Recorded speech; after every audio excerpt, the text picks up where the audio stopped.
Hello বন্ধুরা, সবাই কেমন আছো? আশা করি সবাই খুব খুব খুব ভালো আছো। তোমাদের ভালোবাসায় আমিও খুব ভালো আছি। আজকে সানডে, তোমাদের সব কি রান্না শুরু হয়ে গেল? আমি এই রান্না বসিয়েছি, কারণ সানডেতে আমাদের একটু লেট হয়ে যায়। অন্য অন্য বারে মেয়েদের স্কুল কলেজ সব থাকে বলে তাড়াতাড়ি উঠতে হয়, সেই জন্য সানডেতে একটু লেট করেই উঠি। ওই 8টা আর কি বেজেছে আজকে উঠতে। তারপরে চা নাস্তা এসব করতে করতে একটু লেট হলো। তারপরে কর্তামশাই বাজার গেল, বাজার থেকে সব নিয়ে এলো, নিয়ে আস্তে আস্তে একটু লেট। তারপরে বসালাম রান্না।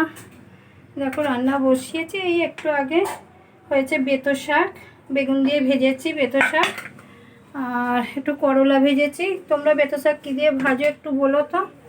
আর নিম পাতা খাবো, মানে এই সিজনের প্রথম নিম পাতা খাবো, সেই জন্য একটু আলু সিদ্ধ করব বলে প্রেসারে দিয়েছি। আমি ভাতে দিই না আলু, ওই যা করার প্রেসারে করি। আমি ভাতে মানে ভাতের মধ্যে কিছু দিই না। আর এখানে একটু আমের চাটনি হচ্ছে, এও আজ প্রথম, মানে গ্রীষ্মের আজকে প্রথম আমের চাটনি। আর এখানে একটা করব ঝোল। আর আমার দুটো মেয়েরই শরীর ভালো না, তোমরা জানো নিশ্চয়ই, আমি লাইভেও বলেছি, সবাই জানো দুটো মেয়েরই শরীর ভালো না বলে একটু মাছ দিয়ে ওদের ঝোল করব। এখানে দেখো মাছ, জ্যান্ত মাছ নিয়ে এসেছিলো কর্তামশাই, এই যে ধুয়ে পরিষ্কার করে নুন মাখিয়ে রেখে দিয়েছি। ওদের ঝোল দিয়ে হবে, আর আমাদের একটু ঝাল করব মাছের, সর্ষে পোস্ত বাটা দিয়ে।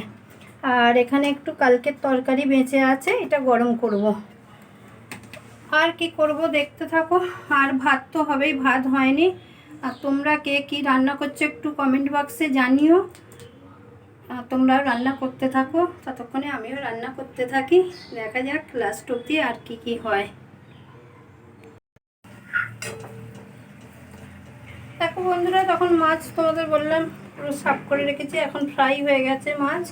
এই যে মাছের ঝাল করছি, টমেটো একটু কালো জিরে ফোড়ন দিয়েছি, আর টমেটো পোস্ত আর সর্ষে বাটা দিয়ে করছি, পোস্ত বাটা আর সর্ষে বাটা দিয়ে। এই দেখো পোস্ত বাটা আর সর্ষে বাটার জলটা দিয়ে দিলাম। আর হলদি গুঁড়ো মির্চি গুঁড়ো তো দিয়েইছি। বেশি গ্রেভি রাখবো না, অল্পই রাখবো, কারণ আমাদের দুজনের মতো করছি, এটা কর্তা গিন্নির আর কি এটা। আর আমার মেয়েদের মাছের ঝোল করব, সেই জন্য অল্পই রাখবো। চলো এটা এবারে ফুটলে মাছটা দিয়ে দেবো, একটু আর একটু জলটা দিই, ব্যাস। এবার ফুটলে মাছটা দিয়ে দেবো, তারপরে সর্ষের তেল আর ধনে পাতা দিয়ে নামাবো, কারণ সর্ষে পোস্ত একটু সর্ষের তেল দিলে আর কি জমে। তোমরা দিয়ে খেয়ে দেখো, দেখবে ভালো জমবে। তারপরে ঝোল করব, আবার আসছি পরে, তোমরাও রান্না করতে থাকো। আর তোমরা কি করছো একটু জানিও কিন্তু কমেন্ট বক্সে। আমারগুলো আমি দেখাচ্ছি, তোমাদেরগুলো একটু জানবো, তোমরা জানিও। চলো বন্ধুরা, দেখো তোমাদের বলছিলাম যে মাছের ঝোল করব একটু, এদের জন্য মাছের ঝোল কমপ্লিট হয়ে গেছে। এখানে ভাতও কমপ্লিট করে ফেলেছি। আর এখানে তোমাদের দেখিয়েছিলাম না, ওই বলেছিলাম নিম পাতা আলু করবো আজকে।